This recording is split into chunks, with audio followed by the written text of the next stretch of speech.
Agustín, a mí lo del Customer Journey Map, o como se diga, a mí siempre me ha sonado a pirata y a mapas del tesoro. ¿Va por ahí la cosa?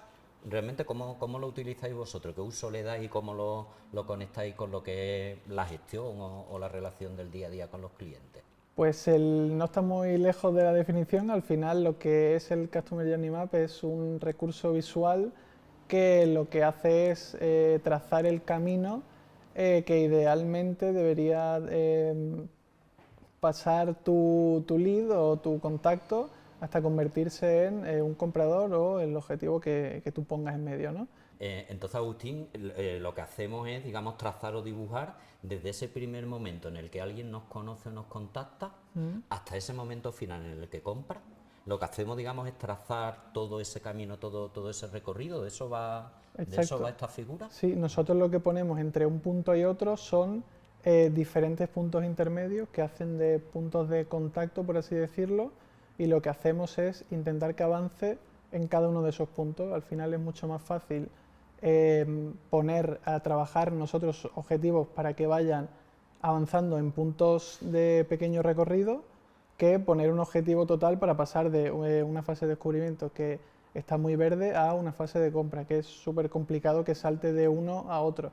Entonces ponemos un montón de puntos de contacto y lo que hacemos es establecer objetivos para que vaya avanzando poco a poco en ese proceso de venta o como ese funnel que nosotros establecemos. O sea, que lo que hacéis es que, que el recorrido como que se trocea en tramos y yo me enfoco en que el cliente pase de un tramo a otro. Y entiendo que eso es más sencillo que intentar que desde que nos conozca acabe comprando. ¿Por ahí va la historia? Sí, Ah, justo, pues ya. justo, justo. Al final, si vamos poniendo de punto a punto y son cosas muy concretas, es mucho más fácil ir avanzando. Es decir, que nosotros conozcamos nuestro buyer persona es súper clave ahí porque si entendemos sus dolores, sus motivaciones y sus preocupaciones, es más fácil que nosotros podamos ir definiendo etapas cortas en las que podamos solventar esas dudas, esas inquietudes que tengan ellos. Te iba a preguntar precisamente por eso. Es evidente la vinculación entre estas dos figuras, entre el Bayer Persona y el mapa del tesoro. Em, pero cada Bayer Persona tiene un mapa de recorrido o es un mapa genérico en el que agrupáis distintos Bayer Persona. Pues al final depende mucho. Lo ideal seguro es que hubiera un mapa, un trayecto por cada uno de los buyer personas, pero al final va a depender de un montón de factores como puede ser incluso el canal de adquisición de ese lead. Te pongo un ejemplo claro y es, Sí. no es lo mismo un lead que te entra por medios outbound, por ejemplo, que tú llamas a través de canales fríos y que tienes que despertar esa necesidad o hacerle ver que tiene un problema, que una persona que viene por un canal de paid en el que él ha buscado ya la necesidad en Google, por ejemplo, ¿no? Uno necesita un Customer Journey Map mucho más amplio y con un timing un poco más amplio, seguro, y con un proceso de venta más extendido, y el otro que ya tiene identificado su dolor y su motivación, seguro que tiene un trayecto mucho más corto en el tiempo. O sea que depende del buyer persona y de cómo lo conozcamos seguro y también de otros factores como puede ser esto, el canal de adquisición y muchos otros. Entonces, esa estructura de tramos, digamos que se articula en base a las plataformas o los canales, ¿no? Cada canal supone una fase de ese mapa del recorrido del cliente o no necesariamente.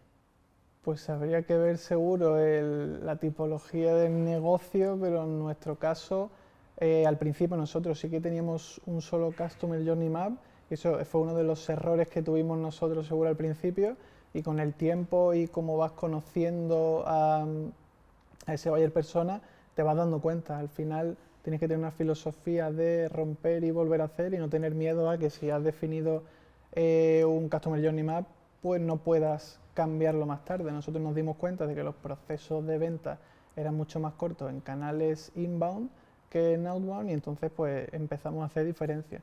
Luego ya dentro de cada uno de los canales pues si van surgiendo casos muy concretos pues lo estudiamos y al final es un proceso cíclico, vas evolucionando con el tiempo, no puedes quedarte estancado en uno solo porque al final tu conocimiento de tu consumidor ideal va evolucionando también con el tiempo, no, si no estarías estancado. Vale. Oye, pues entiendo que aquí lo que hay es una oportunidad estupenda para pegarte un tiro en el pie, ¿no? Sí, Me refiero a que igual que en el Bayer Persona hay que controlar el no engañarte a ti mismo, en esta figura pasa lo mismo. En ese sentido, ¿cómo enfocas tú la construcción de un Customer Journey Map desde la perspectiva de que quiero que sea sólido y contundente y que ahí no estén reflejados, digamos, mis deseos o lo que yo quiero que pase? ¿Cómo te aíslas, digamos, de esa parte más subjetiva y eres capaz de hacer mapas que realmente sean efectivos y sean útiles y no sea un engaño a nosotros mismos, ¿no? pues al final uno de los beneficios que tiene ir segmentando ese camino es que puedes detectar problemas entre fases, es decir, si empiezas a analizar cada una de las fases por separado, es fácil detectar cuando tienes un problema.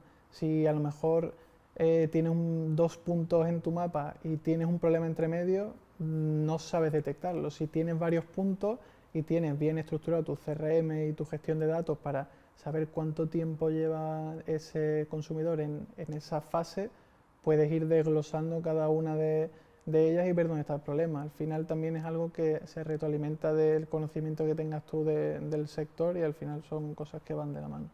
Agustín, entonces en tu responsabilidad, digamos, y tu área de trabajo en logístico, digamos, tu labor es ser el mejor amigo de los clientes, ¿no?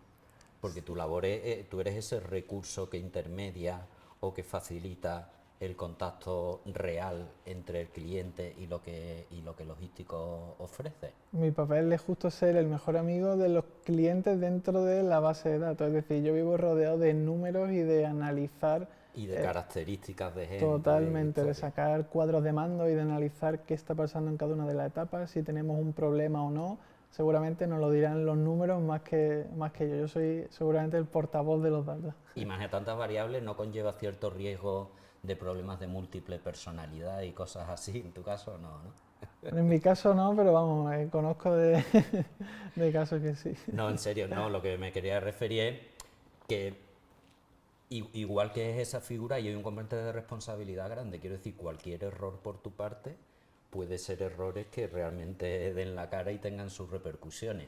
En ese sentido, ¿hay algo que nos puedas o que nos quieras contar de tu trayectoria en logística? ¿Habéis cometido algún error a nivel de definir el customer o a nivel de la gestión de CRM como para que digáis, vamos a parar, que esto hay que pensar y hay que rehacer? Pues sí, uno de los errores más grandes seguro es el tener una base de datos, tener conocimiento de nuestra buyer persona y que haya datos que sean críticos a la hora de tomar decisiones que no estén en nuestra base de datos y que al final, al principio seguramente no conlleva un problema, pero cuando tienes una base de datos bastante grande es un problema bastante grande y ya no solo con eso, sino que cuando vas creciendo se va haciendo todo más problemático, no es tan fácil de solucionar. O sea que ese es seguro y si alguien tiene que montar un CRM o un Customer Journey Map, que tenga claro seguro cuáles son esos elementos críticos para definir primero tu CRM y luego el cómo va a impactar en ese recorrido del consumidor. Porque en tu caso, hablando del perfil genérico de la labor que tú desarrollas, a ti se te tienen que dar tela de bien los números y se te tiene que dar tela de bien la gente, ¿no? Más que la gente, los números seguro, Más los números que la gente, porque en tu labor no entra contacto directo, eso es más no. cosa del equipo de Exacto, yo soy, comunicación. vamos a decir, como gestiono el CRM y toda la base de datos que tenemos, pero yo no hago contacto directo con clientes, sino que yo me retroalimento de lo que personal de Account Executive, o sea, de accounts o de SDR, pues hacen dentro de logístico. Como tenemos una base de datos muy buena y un CRM muy bueno, pues al final también soy la unión que hay entre el cliente y los trabajadores de logística. O sea, toda la información que hay entre medias tiene que acabar registrada en un sitio. Y al final ese es nuestro CRM. Y precisamente hablando de CRM, porque CRM me imagino que tamaños y colores, todos los que Sí, quieras. sí, sí. ¿Cuál es la herramienta que a ti más te gusta? No tiene que ser la que utilizas en logístico, pero con la que tú te sientes más cómodo y a la que tú le puedes sacar más partido.